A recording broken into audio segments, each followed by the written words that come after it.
Hello friends, welcome back to my channel. In today's session, we will learn about Fresnel's by Prism and we will also see about applications of Fresnel by Prism. So let's start. Friends, a biprism consists of a combination of two acute angled prisms placed base to base. तो biprism जो है दो acute angle जो prism है उसको base to base connect करने पर प्राप्त होती है. जैसे this is a one acute angle prism and this is it's base, और ऐसे ही एक और acute angle ट्रायंगल को इसके बेस के साथ लाके इसमें कनेक्ट कर दिया जाए like this, then this behaves like a Fresnel biprism. अब इस बाइप्रिज्म में इसकी एक एंगल जो ऑब्ट्यूस एंगल है इसकी वैल्यू 179 डिग्री होती है और जो दो अक्यूट एंगल है उसकी वैल्यू 30 मिनट्स की होती है. अब बाइप्रिज्म को इस प्रकार बेस टू बेस से कनेक्ट करके नहीं बनाया जाता, तो इसमें इस प्रकार के एक प्लेन ग्लास प्लेट रहते हैं और इसके अपर सरफेस को इस प्रकार ऐसे रब किया जाता है कि ये इस प्रकार के शेप में ट्रायंगुलर शेप में आ जाता है और इसको इतना रब किया जाता है कि ये एंगल 179 डिग्री का हो और ये 30 मिनट्स का हो. तो बाइप्रिज्म एक ऐसी डिवाइस है जिसके हेल्प से हम दो कोहेरेंट सोर्स प्राप्त करते हैं और वो coherent source by division of wave front प्राप्त होती है. दैट मींस जो इंसिडेंट वेव फ्रंट है उसको डिवाइड करके हम दो कोहेरेंट सोर्स प्राप्त करते हैं with the help of Fresnel's biprism. तो आइए हम देखते हैं कि कैसे दो कोहेरेंट सोर्स प्राप्त होती है. Let us see the experimental arrangement to find the two coherent source. Suppose this is a Fresnel biprism and this is a one light source, monochromatic light source, and suppose this is a screen and light rays which is incident on upper part of this Fresnel biprism. After the reflection from Fresnel biprism goes to in this direction and hit on screen 8 point B, and another rays that goes to middle parts of the Fresnel biprism goes to in this direction and hit the screen on 8 point D.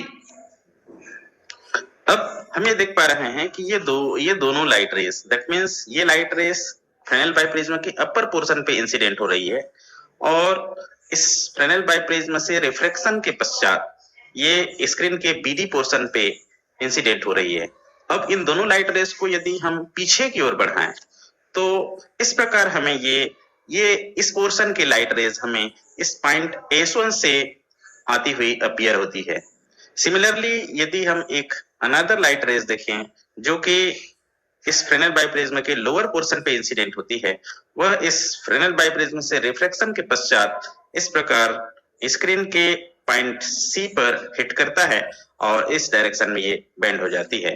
और जो middle portion पे light rays incident हुआ है वह middle portion से reflection के पश्चात इसका कुछ भाग इस प्रकार इस डायरेक्शन में भी बेंड होती है. तो इसका मतलब ये हुआ कि जो लाइट रेज इस Fresnel biprism के लोअर पोर्शन पे इंसिडेंट होती है वह Fresnel biprism से रिफ्लेक्शन के पश्चात स्क्रीन के अपवर्ड पोर्शन में AC पार्ट में हिट करता है और इन दोनों लाइट रेस को इस पोर्शन के जो लोअर पोर्शन से रिफ्लेक्टेड लाइट को पीछे की ओर बढ़ाएं तो ये हमें इस पॉइंट S2 से आती हुई अपीयर होती है.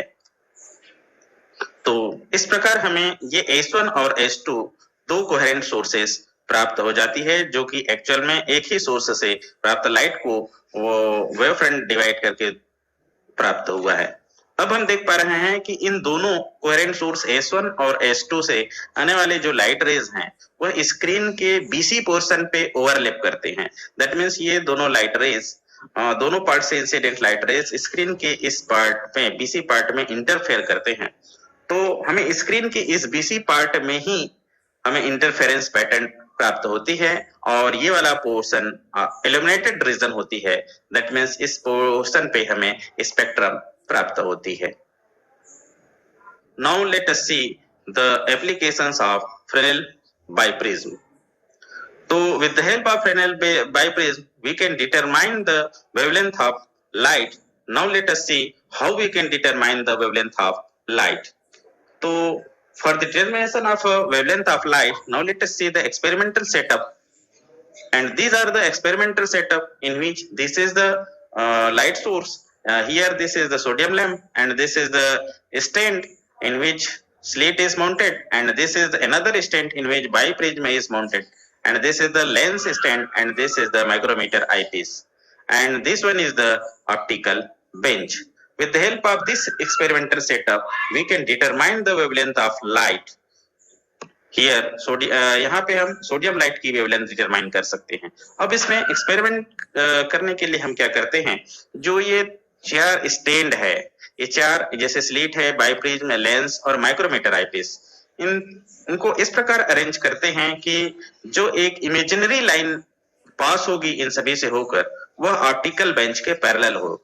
इस प्रकार ये this is the imaginary line which passes through this all four things and it is parallel to optical bench. जब ये पैरेलल होती है ऑप्टिकल बेंच के, ये दिस इमेजिनरी लाइन जब पैरेलल होती है ऑप्टिकल बेंच के, तो इस माइक्रोमीटर आईपीस से देखने पर जब लाइट ऑन हो, ये सोडियम लैंप ऑन हो, तो ऑप्टिकल जो माइक्रोमीटर आईपीस से हम देखने पर हमें इस प्रकार के स्पेक्ट्रम्स दिखाई देते हैं। इसमें हम देख पा रहे होंगे this yellow light shows the bright fringe and this white part shows the dark fringe, and इस प्रकार हमें अल्टरनेट सीक्वेंस में इक्वल विड्थ के ब्राइट एंड डार्क फ्रिंज प्राप्त होते हैं। इसे हम स्पेक्ट्रम कहते हैं।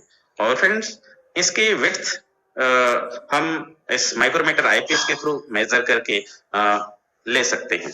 और जब इसमें माइक्रोमीटर आईपीस में इसके विड्थ जो फ्रिंज की विड्थ मेजर करने के लिए एक क्रॉस वायर होती है जिसको इसमें कॉन्साइड करा के हम रीडिंग लेते हैं, और ये क्रॉस वायर हमें इस प्रकार दिखाई देती है, that is in micrometer eyepiece. तो फ्रेंड्स आगे हम देखते हैं कि वेवलेंथ डिटरमाइन के लिए करने के लिए हमें क्या क्या मेजर करने की जरूरत पड़ेगी। तो since fringe width is given by, fringe width की फार्मूला हमने पिछले वीडियो में देखा कि beta is equal to lambda D upon D. यदि आप वो वीडियो नहीं देखे हैं तो प्लीज देख लें, और उसमें हमने beta is equal to lambda D upon D derive किया है। अब इस फार्मूले के हेल्प से हम लैम्डा की वैल्यू निकाल सकते हैं like this, this is lambda is equal to beta D upon D. अब to find the value of lambda we have to find the value of beta small D and capital D, और उसके बाद हम lambda की value calculate कर सकते हैं। Now let us see first the measurement of beta. अब beta की वैल्यू हम कैसे मेजर करेंगे? तो फ्रेंड्स जैसे हमने पिछले स्लाइड में हमने फिगर में देखा कि हमें माइक्रोमीटर आईपीस से देखने पर स्पेक्ट्रम्स दिखाई देते हैं, तो उस स्पेक्ट्रम में दो कंसेक्यूटिव ब्राइट फ्रिंज के बीच की डिस्टेंस ही क्या है, बीटा की वैल्यू है।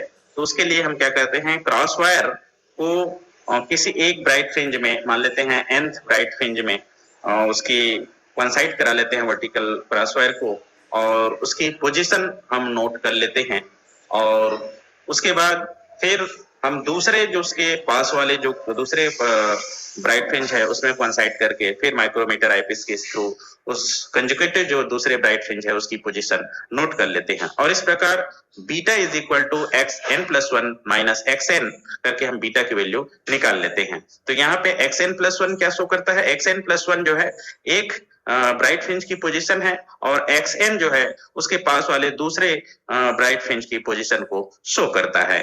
तो इस प्रकार हम देखते हैं कि xn+1 is the position of n+1 bright fringe, and similarly xn is the position of nth bright fringe. So in this way we can find the width of fringe, that means the value of beta. Now let us see the measurement of capital D. तो measurement of capital D क्या है, this is distance between slit and eyepiece.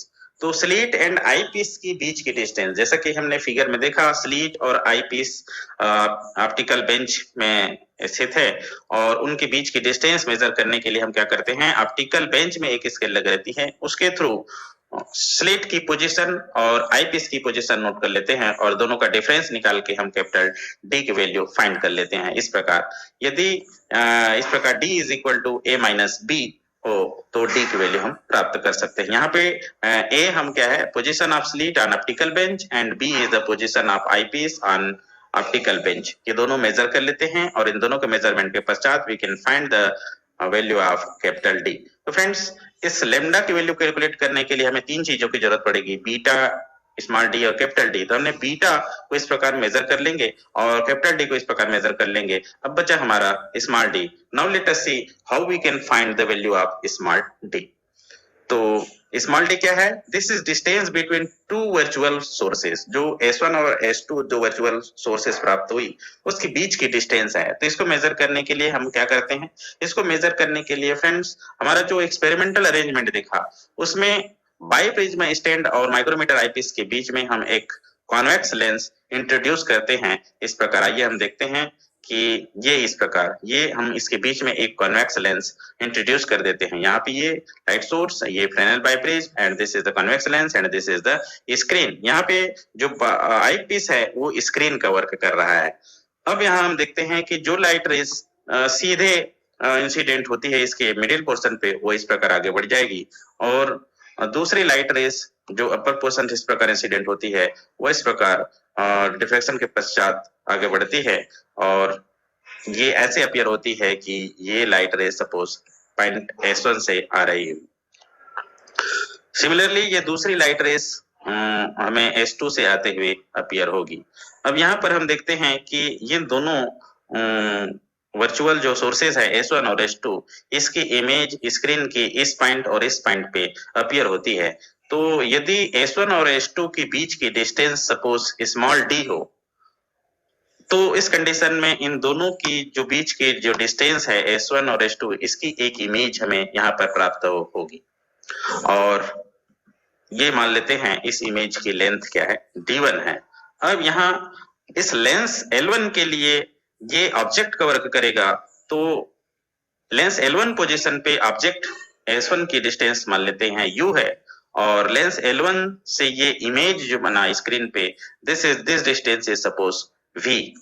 तो friends, हमें इस experimental setup में lens की L इस position पे रखने पर हम यहाँ से आईपीस से यदि देखेंगे तो हमें दो स्लिट दिखाई देंगे। दैट मीन्स S1 और S2 की इमेज दिखाई देंगे, और उस पोजीशन पे हम आईपीस की क्रॉस वायर को एक स्लिट में कॉन्साइड करके उसकी एक पोजीशन और दूसरे स्लिट में कॉन्साइड करके दूसरी पोजीशन निकाल लेते हैं, और दोनों का डिफरेंस निकाल के हम d1 प्राप्त कर लेते हैं।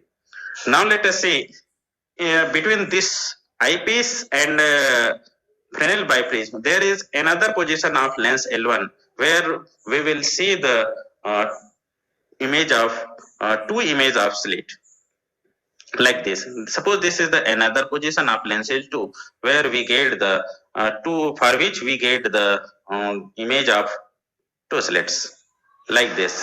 इस प्रकार ये लाइट रेज इंसिडेंट होती है और इसकी इमेज यहाँ पर बनती है, और ये दो इमेज हमें दिखाई देंगे। और इसमें क्रॉसवायर को आईपीस की क्रॉसवायर को कॉन्साइड करके दोनों की पोजीशन हम नोट कर लेते हैं, दोनों का डिफरेंस निकाल के हम यहाँ स्मॉल d2 की वैल्यू हम प्राप्त कर लेते हैं। ये d2 की वैल्यू हम प्राप्त कर लेंगे। अब इन दोनों पोजीशन के लिए, इस पोजीशन L2 के लिए हम देखें तो एक्सपेरिमेंट ये प्रूफ हुआ है कि ये जो डिस्टेंस है u एंड v वह लेंस के L2 पोजीशन में इंटरचेंज हो जाती है। दैट मींस L2 पोजीशन के लिए जो ये ऑब्जेक्ट S1 और S2 है उसकी डिस्टेंस अब v के इक्वल हो जाती है। दैट मींस ये वैल्यू v के इक्वल हो जाती है, और लेंस L2 के लिए जो इमेज की डिस्टेंस है वह पहले लेंस की पहले पोजीशन में जो ऑब्जेक्ट की डिस्टेंस है उसके इक्वल हो जाती है। दैट मींस ये u के इक्वल हो जाती है। तो इस फिगर को एक बार हम कंप्लीट देखें तो इस प्रकार हमारा ये इमेज प्राप्त होती है। ये लेंस की फर्स्ट पोजीशन एंड लेंस की दूसरी पोजीशन, और फर्स्ट पोजीशन में जो इमेज बनती है उनकी ये बीच की डिस्टेंस d1, और दूसरे पोजीशन में जो इमेज बनती है उसकी बीच की डिस्टेंस d2 होती।